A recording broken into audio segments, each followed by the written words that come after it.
This isn't just another forgotten plan buried in dusty archives.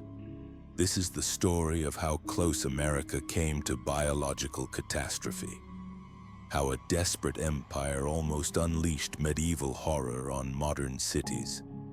December 1944, Japan was losing the war, but they weren't ready to surrender. While Allied forces closed in from every direction, Japanese military leaders were crafting something unthinkable.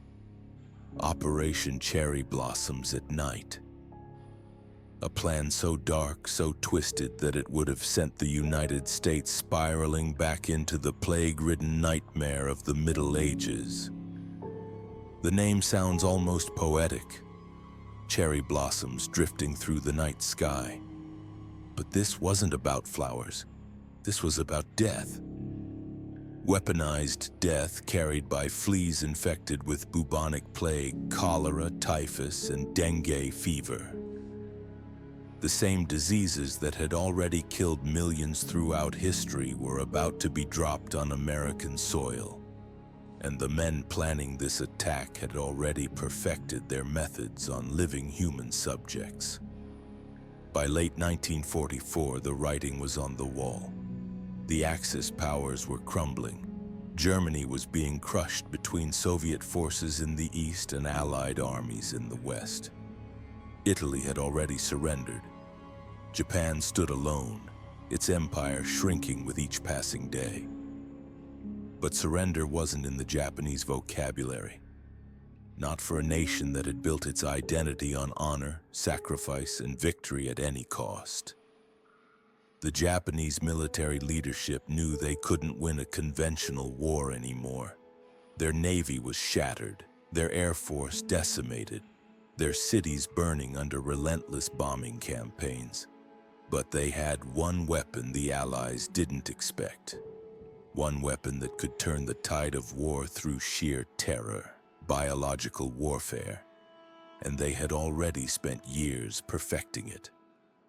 The plan emerged from the twisted mind of Vice Admiral Jisaburo Ozawa and the Japanese Naval General Staff, but the real architect of horror was Lieutenant General Shiro Ishii, the man who had turned medicine into murder.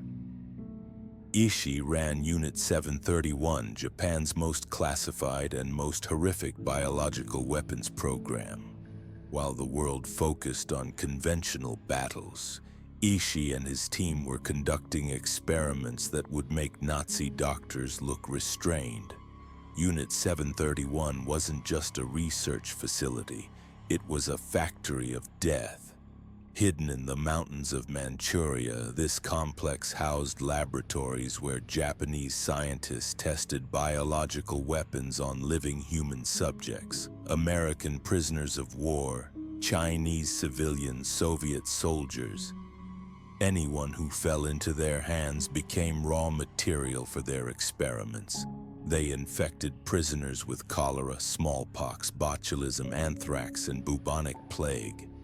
Then they watched, they recorded, they learned exactly how these diseases killed. The results were methodically documented. How long did it take for plague to kill a healthy adult male? What concentration of cholera was needed to wipe out an entire city block? How could they maximize suffering while ensuring maximum spread? These weren't theoretical questions. They were answered with real people dying in real agony. And now Ishii was ready to apply everything he had learned to American cities. The plan was elegantly simple and absolutely terrifying. Japan possessed 3 I-400 class submarines, the largest submarines ever built at the time. Each one was essentially an underwater aircraft carrier capable of launching planes while submerged. These submarines would approach the American West Coast undetected, surface under cover of darkness, and launch their aircraft. But these weren't ordinary bombing runs. The target cities were carefully chosen: San Diego, Los Angeles, and San Francisco. 3 major population centers that could spread infection inland through transportation networks.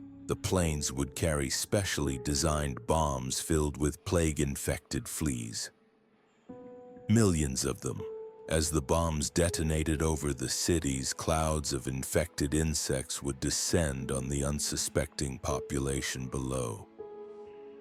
The fleas weren't just carriers. They were tiny biological weapons, each one programmed by nature to seek out human hosts and inject them with death. Within days, bubonic plague would begin spreading through the population. The same disease that had killed 1/3 of Europe during the Black Death would be unleashed on American soil. But plague was just the beginning. The Japanese had weaponized multiple diseases for this operation. Cholera would contaminate water supplies, causing violent dehydration and death. Typhus would spread through crowded areas, causing high fever and organ failure. Dengue fever would overwhelm hospitals with victims suffering from internal bleeding and shock. Each disease had been tested, refined, and prepared for maximum lethality. The timing was crucial. September 1945 was chosen as the launch date, when weather conditions would be optimal for disease transmission. By then, the submarines would be in position, their crews trained, their deadly cargo prepared. The attack would come without warning, striking multiple cities simultaneously. There would be no time to prepare, no time to evacuate, no time to develop treatments. But the most horrifying aspect of the plan wasn't the biological weapons themselves. It was the human element. The submarine crews weren't just delivering death, they were volunteering to become part of it. After launching their aircraft, the crews would deliberately infect themselves with the same diseases they had spread. Then they would run their submarines ashore and abandon them, carrying the plague directly into American communities. This wasn't just warfare, it was biological suicide bombing on a massive scale. The Japanese were so committed to this plan that they were willing to sacrifice their own men to ensure its success. The submarine crews would die horrible deaths from the diseases they carried, but not before spreading them to every person they encountered. It was kamikaze warfare taken to its logical extreme. The effectiveness of biological weapons had already been demonstrated in China. Throughout the war, Unit 731 had conducted field tests of their biological arsenal on Chinese military and civilian targets. Entire villages were wiped out by cholera outbreaks. Cities were devastated by plague epidemics. Conservative estimates suggest that Japanese biological warfare killed nearly 500,000 Chinese civilians. These weren't accidents or unintended consequences. They were deliberate acts of biological terrorism designed to test weapons that would later be used against America. The Japanese had learned that biological weapons were uniquely terrifying. Unlike conventional bombs, which killed instantly and then stopped, diseases continued killing long after the initial attack. They spread through families, communities, and entire regions. They overwhelmed medical systems, collapsed social order, and created panic that was often more destructive than the diseases themselves. American cities in 1945 were completely unprepared for biological warfare. There were no protocols for dealing with weaponized plague. No stockpiles of antibiotics, no systems for mass quarantine. The diseases would spread unchecked through dense urban populations carried by refugees fleeing the infected cities. Within weeks, the entire West Coast could be in biological chaos. The psychological impact would be even more devastating than the physical toll. Americans had grown accustomed to war being fought overseas in distant lands with foreign names. But biological weapons would bring the war home in the most intimate way possible. Every cough, every fever, every sign of illness would become a potential death sentence. Trust would collapse as people turned against their neighbors, fearing that anyone could be a carrier. Medical facilities would be overwhelmed within days. Hospitals designed to handle routine illnesses would be flooded with victims of weaponized diseases. Without modern antibiotics, which were still in their infancy, doctors would be helpless to treat the infected. They would become victims themselves, further collapsing the medical system when it was needed most. The economic consequences would be catastrophic. Entire cities would be quarantined, cutting off trade and transportation. The war effort would grind to a halt as factories closed and workers fled. The psychological trauma would last for generations, creating a nation terrorized by the invisible threat of biological warfare. But as the Japanese military leadership refined their plans, cracks began to appear in their unity. Not everyone supported Operation Cherry Blossoms at night. The plan was so extreme, so horrific, that even some Japanese military leaders questioned its wisdom. The debate revealed deep divisions within the Japanese command structure about how far they were willing to go to avoid surrender. As the war entered its final desperate phase, the Japanese military faced a horrific choice: continue conventional warfare against overwhelming odds, or embrace something far more sinister. What they chose reveals the depths of human desperation when survival itself hangs in the balance. The machinery of biological warfare that would have powered Operation Cherry Blossoms at night was already in motion. By late 1944, Unit 731 had perfected their methods of mass-producing deadly pathogens. Their laboratories in Pingfan, Manchuria, operated like a grotesque factory of death. Workers in protective suits cultivated billions of plague-infected fleas in specialized breeding chambers. The process was methodical, industrial, terrifying in its efficiency. The plague bacteria, Yersinia pestis, was their weapon of choice. This microscopic killer had already proven its devastating potential throughout human history. But Unit 731 wasn't content with nature's design.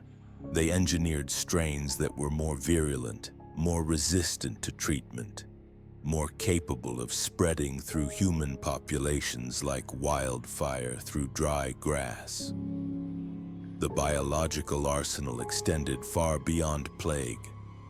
Cholera cultures grew in massive vats, ready to contaminate water supplies and trigger explosive outbreaks of deadly diarrhea that could kill within hours. Typhus-infected lice were bred by the millions, tiny vectors of death that would spread a disease causing high fever, severe headaches, and often death within weeks. Dengue fever mosquitoes buzzed in controlled environments, waiting to unleash hemorrhagic fever that would cause victims to bleed internally until their organs failed. But the most chilling aspect wasn't the pathogens themselves. It was the delivery system. The I-400 class submarines were marvels of engineering, but they were being converted into floating biological weapons platforms. Each submarine carried specialized aircraft equipped with spray tanks designed to disperse liquid death over American cities. The planes would fly low over populated areas, releasing invisible clouds of bacteria that would settle onto buildings, streets, and people below. The psychological warfare component was equally calculated. Japanese planners understood that biological attacks would create panic far beyond the immediate casualties. Hospitals would overflow with victims displaying symptoms that American doctors had rarely seen. The mere rumor of plague would trigger mass evacuations, economic collapse, and social chaos that could cripple the American war effort more effectively than any conventional bombing campaign. Meanwhile, the submarine crews prepared for their own grim fate. They would deliberately infect themselves with these same pathogens before making landfall on American beaches. These weren't just suicide missions in the traditional sense.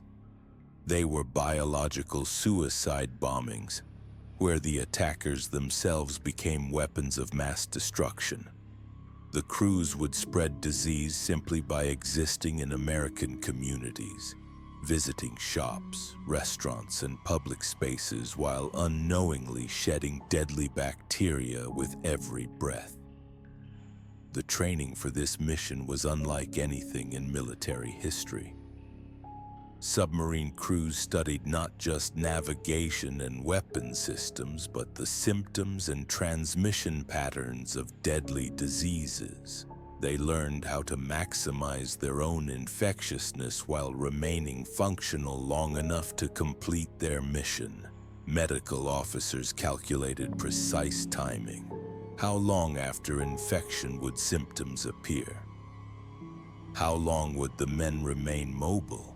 How many people could each infected crew member potentially expose before succumbing to disease? The geographic targeting revealed sophisticated strategic thinking. San Diego, Los Angeles, and San Francisco weren't chosen randomly. These cities represented critical nodes in America's Pacific war machine. Naval bases, aircraft manufacturing plants, and shipping facilities concentrated in these areas would be devastated not just by disease, but by the complete breakdown of civilian infrastructure that would follow a biological attack. The Japanese studied American urban planning, population density maps, and weather patterns. They calculated how prevailing winds would spread airborne pathogens through city streets. They identified the optimal altitude and speed for aircraft to maximize bacterial dispersion. They even considered seasonal factors, timing the attack for when temperature and humidity conditions would keep pathogens viable longest in the environment. American intelligence had no inkling of what was coming. While U.S. forces prepared for conventional Japanese attacks, possibly including chemical weapons, the concept of large-scale biological warfare remained largely theoretical.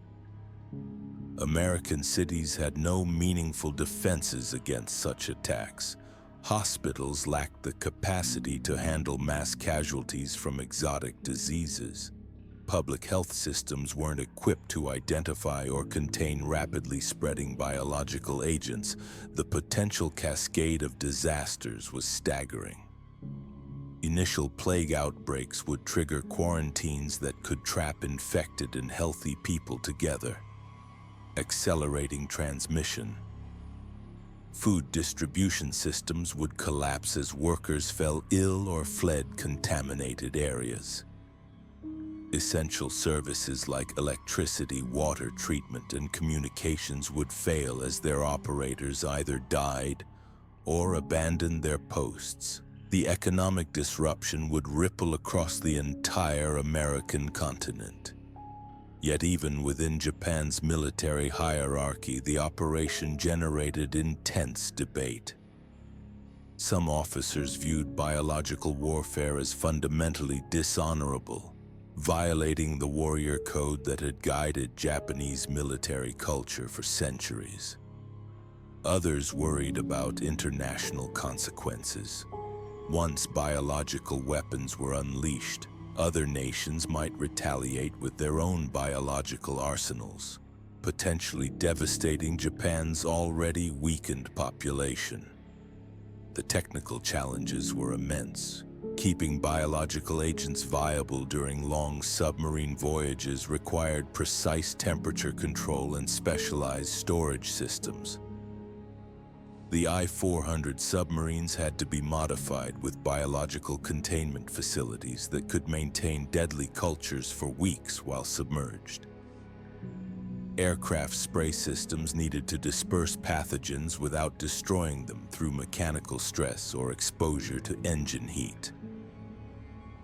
Training crews for biological warfare missions required unprecedented security measures. Knowledge of the operation was compartmentalized to prevent leaks that might prompt American countermeasures. Medical personnel who prepared the biological agents worked under strict isolation protocols. Even within Unit 731, only select researchers knew the full scope of the planned American attack. The psychological toll on Japanese personnel was evident. Many involved in the planning later described the operation as crossing a moral threshold that haunted them for decades. The deliberate targeting of civilian populations with invisible, unstoppable weapons represented a form of warfare that challenged fundamental assumptions about honor, military necessity, and human limits. As September 1945 approached, final preparations intensified. Biological agents were loaded onto submarines. Flight crews completed their training in biological warfare delivery techniques. Navigation routes to American targets were finalized. The machinery of unprecedented biological warfare was ready to unleash something that could have fundamentally altered the course of human history. The world came closer to biological catastrophe than most people ever realized. Operation Cherry Blossoms at Night represented more than just another military plan. It was a glimpse into a darker version of warfare where the weapons themselves could outlive their creators, spreading death long after the war ended. The devastating consequences of Operation Cherry Blossoms at Night would have extended far beyond the immediate death toll. Had the Japanese succeeded in deploying their biological weapons across the American West Coast, the United States would have faced an unprecedented catastrophe that could have reshaped the final months of World War II and beyond. The plague-carrying fleas designed to spread bubonic plague, cholera, typhus, and dengue fever would have found fertile ground in the densely populated cities of San Diego, Los Angeles, and San Francisco. Unlike conventional warfare, these biological agents would have spread silently through communities, turning neighbor against neighbor as panic consumed entire neighborhoods. The medieval terror of the Black Death would have returned with modern efficiency, weaponized by a desperate empire willing to sacrifice everything for victory. Medical systems across California would have collapsed within weeks. Hospitals already strained by wartime casualties would have been overwhelmed by thousands of plague victims arriving simultaneously. The symptoms would have been horrific. Bubonic plague causes swollen lymph nodes, fever, and excruciating pain. Pneumonic plague attacks the lungs, causing victims to cough up blood while struggling to breathe. Cholera would have added another layer of suffering, causing severe dehydration and death within hours if untreated. The psychological warfare aspect of the operation was equally calculated. The Japanese understood that biological weapons create terror that extends far beyond their immediate victims. Entire communities would have been paralyzed by fear, afraid to leave their homes, afraid to touch surfaces, afraid to interact with other people. This fear would have spread faster than the diseases themselves, creating a secondary wave of devastation as society began to break down. Economic collapse would have followed swiftly. The ports of Los Angeles and San Francisco were crucial to the war effort, handling massive shipments of supplies and equipment bound for the Pacific Theater. If these facilities had been shut down due to quarantine measures, the entire American war machine would have been severely disrupted. Defense manufacturing along the West Coast would have ground to a halt as workers fled the cities or became too ill to work. The ripple effects would have reached across the continent. Food supplies from California's agricultural regions would have been contaminated, or perceived as contaminated, creating shortages nationwide. Transportation networks would have been severed as trains and trucks were quarantined. The carefully orchestrated wartime economy would have faced chaos just as American forces were preparing for the final push against Japan. Perhaps most sinister was the human element of the plan. Japanese submarine crews were prepared to infect themselves and then infiltrate American communities as walking biological weapons. These men, driven by the samurai code of honor that viewed death in service to the emperor as the highest achievement, would have spread disease wherever they went. They would have visited markets, theaters, schools, and hospitals, leaving trails of infection that would have multiplied exponentially. The long-term consequences would have been staggering. Even if the immediate outbreaks had been contained, the psychological trauma would have lasted generations. American society would have been forever changed by the knowledge that an enemy had successfully turned human beings into weapons of mass destruction. The trust that binds communities together would have been shattered, replaced by suspicion and fear. International implications would have been equally severe. If the operation had succeeded, it might have triggered a global biological arms race that could have continued long after the war ended. Other nations, seeing the effectiveness of biological weapons, might have developed their own programs. The world could have entered an era where diseases were routinely weaponized, making future conflicts even more devastating. The medical consequences would have extended far beyond the immediate casualties.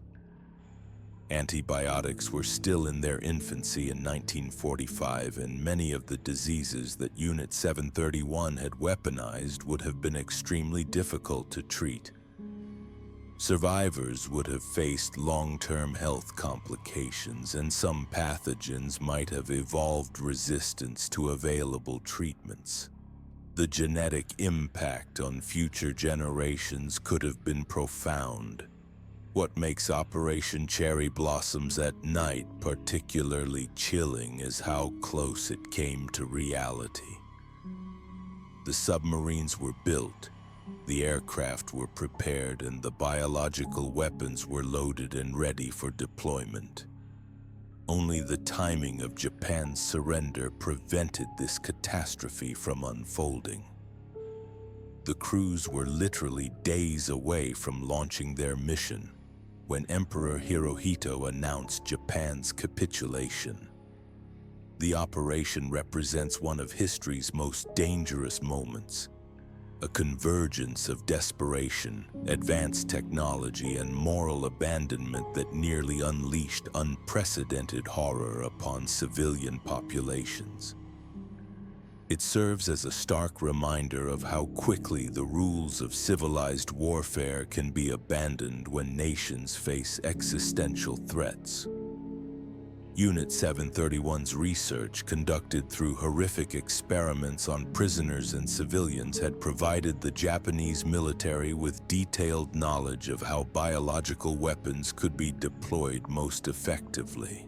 Their scientists understood disease transmission, environmental factors, and human vulnerability in ways that made their biological arsenal potentially more devastating than conventional weapons.